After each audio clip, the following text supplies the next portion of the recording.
अच्छा, अब हम जानने की कोशिश करते हैं कि वर्डप्रेस का जो प्लेटफॉर्म है ये किधर होस्ट होता है, हम इसको किस तरह से ले सकते हैं and how we can get started to using WordPress. बातें तो वर्डप्रेस के बारे में बड़ी होगी, but now it's important to know कि वर्डप्रेस किधर होस्ट होता है, इसके किस तरह फ्लेवर्स हैं, ये कितने वर्जन्स हैं, and this is exactly what we will be teaching you. So दो चीज़ें यहाँ पे आती हैं, एक आता है wordpress.com और एक आता है wordpress.org। और आप लोग सोचते होंगे कि यार क्यों यहाँ पे ये दो वर्जन्स हैं, क्यों ये बार बार मेंशन हो रहा है कि एक .com है, .org है, ये क्या फ़र्क है, क्या खिचड़ी पक रही है। So I am here to explain to you कि ये खिचड़ी एग्जैक्टली है क्या और क्यों ये दो डिफरेंट वर्जन्स एग्जिस्ट करते हैं। But before I do that, let's take a deeper dive to understand how WordPress works. WordPress काम कैसे करता है। वर्डप्रेस, जिस तरह मैंने आपको बताया, is an open source platform. So इस ओपन सोर्स प्लेटफॉर्म पे बहुत ज़्यादा वॉलंटियर्स अपना कोड कंट्रीब्यूट करते हैं और इस कोड के जो कंट्रीब्यूटर्स हैं उनको हम वॉलंटियर्स भी कहते हैं या कोड कंट्रीब्यूटर्स भी कहते हैं या कोर कंट्रीब्यूटर्स भी कहते हैं। सो अ selected group of developers get the opportunity to work as core contributors on WordPress, and different teams manage bugs, fixes, क्योंकि WordPress is used by 30% of the website on the internet, which means कि अगर थोड़ी सी भी कोई गलती होगी या कोई भी एक बग रह गया तो all those website will be affected। इसीलिए it's very important to see how WordPress really works। So जिस तरह मैंने आपको पहले बताया, WordPress comes in two versions। You can call them two versions or you can call them two flavors। एक flavour का नाम wordpress.com, दूसरे फ्लेवर का नाम wordpress.org। wordpress.com क्या है? wordpress.com is a managed hosting provided on wordpress.com। तो अगर आप अपने ब्राउज़र पे इस वक्त साथ साथ खोल के जाएं और wordpress.com लिखें तो you will see the managed hosting features of WordPress। इसकी जो सारी फीचर्स है, उसकी जो सारी सिक्योरिटी है, that is managed by WordPress by themselves। लेकिन इसकी फ्लेक्सिबिलिटी बहुत लिमिटेड है और इस लिमिटेड फ्लेक्सिबिलिटी की वजह से मुझे wordpress.com ज़्यादा पसंद नहीं है और मैं आपको आगे रीजंस भी दूंगा कि क्यों you should move to the other version of WordPress। So how can you go to wordpress.com? जैसे मैंने आपको बताया, जाके अपने ब्राउज़र पे लिखें and you can create a free account there. लेकिन इसमें कुछ ऐसी भी फीचर्स हैं which are paid, so I want you to be very careful and not sign up for दोस्त। और इधर आप मुझसे ये क्वेश्चन पूछेंगे कि आपने तो कहा था वर्डप्रेस फ्री है, तो ये पेड फीचर्स की कहाँ से बात आ गई? भाई अगर आप एडवांस या प्रो या प्रोफेशनल फीचर्स लेंगे तो it will ask you to pay for it, लेकिन be aware and be very careful to not pay for them. Let's talk about my favourite flavour of wordpress.org, जो wordpress.org पे available है। आप जाके इसको अपने ब्राउज़र में खोल सकते हैं, यहाँ पे आपको विजिबल भी होगा। वहाँ से आप वर्डप्रेस का सेल्फ होस्टेड या सेल्फ मैनेज्ड वर्जन जो है वो डाउनलोड कर सकते हैं। क्या होता है ये self managed version?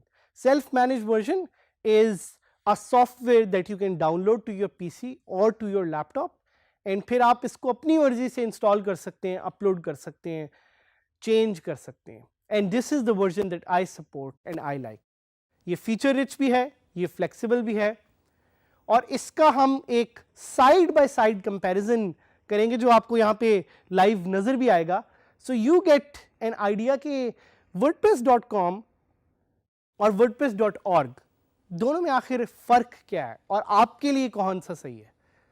So let's do a side by side comparison to get an idea of which one is the better one. So पहले हम बात करेंगे installation and hosting, wordpress.com versus wordpress.org, installation and hosting. So wordpress.com की जो installation है वो आपको करने की ज़रूरत नहीं, because it's already installed on the website. इसका आप एक अकाउंट बना सकते हैं. But when it comes to hosting, professional hosting, it's actually more expensive. You can get a cheaper hosting and you can set up your website with your own self-managed, self-hosted version of WordPress called WordPress.org. So I would think WordPress.org is a winner here because it's cheaper. Obviously आपको hosting installation उसकी सीखनी पड़ेगी, लेकिन it's much cheaper to maintain and manage yourself. So अब हम बात करते हैं domain की. WordPress.com versus WordPress.org. किसके लिए डोमेन नेम सस्ता है, किसके लिए डोमेन नेम इजी है? So I would recommend going for WordPress.org, क्योंकि WordPress.org में आपको सस्ते दामों में अपना एक डोमेन नेम मिल जाएगा जिसको आप अपनी मर्जी से सेटअप कर सकते हैं, जबकि WordPress.com पे जो डोमेन है that's really expensive. So my winner again is WordPress.org. चलिए आए कुछ और फीचर्स को थोड़ा सा एक्सप्लोर करते हैं और उसमें देखते हैं कि WordPress.org वर्सेस WordPress.com कैसा लगता है. So let's talk about storage space. When it comes to storage space, आप अपनी होस्टिंग लें और WordPress.org में यानी सेल्फ होस्टेड वर्जन में आप अनलिमिटेड स्टोरेज भी ले सकते हैं, जबकि WordPress.com पे जो आपको स्टोरेज मिलेगी वो एक तो लिमिटेड होगी फ्री वर्जन पे, only 3 GB, but even on the paid version it will be very expensive. Let's talk about maintenance. ठीक है, ये वो एक एरिया है जिधर WordPress.com is much better because maintenance आपकी already manage हो रही होती है, लेकिन WordPress.org also gives you what we call as customization. Let's talk about making money.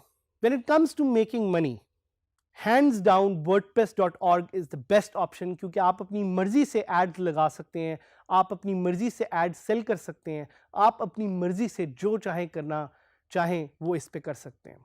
Let's talk about flexibility of theme editing.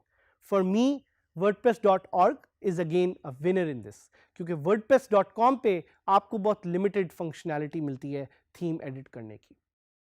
Let's talk about plugin integrations. WordPress.com पे plugin integrations are very difficult. In fact, कुछ limited plugins आपको वहाँ पे available होंगे. Beyond that, अगर आपने कोई plugin install करने हैं, you just can't do it.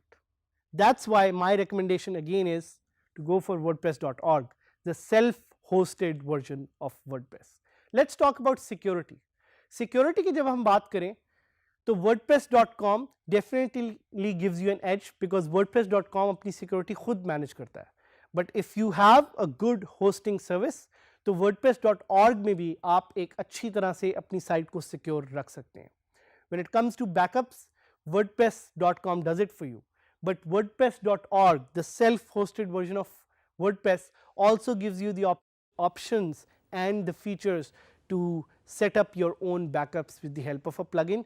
और अगर आप अपनी होस्टिंग से ये फीचर लें तो होस्टिंग भी आपके लिए वो बैकअप्स क्रिएट करेगी. Let's talk about SEO. SEO is one area जिधर WordPress.org is a winner hands down, क्योंकि वो SEO आप WordPress.org पे अपने सेल्फ होस्टेड वर्जन पे ज़्यादा अच्छी मैनेज कर सकते हैं, जो कि WordPress.com आपको ऑप्शनैलिटी नहीं देता. Even when you talk about branding, WordPress.org is the winner. Even when you talk about advertising, WordPress.org is the winner. Even when you talk about cost and expense, WordPress.org is better. So आपका शायद मुझसे एक सवाल हो कि इतना जो हमने कंपैरिजन किया है इसमें which one is the better one? My option, my suggestion to you is to go for WordPress.org, the self-hosted version of WordPress, क्योंकि इससे आप सीखेंगे, इससे ना सिर्फ आप सीखेंगे बट इससे आप एक ऐसी वेबसाइट क्रिएट कर सकेंगे जिससे you will be able to become a successful WordPress entrepreneur or a WordPress freelancer. So go for WordPress.org, अपने ब्राउज़र में इसे टाइप करें और जाके WordPress को डाउनलोड करें. In future lessons we'll teach you how to install WordPress and how to set it up on your own hosting.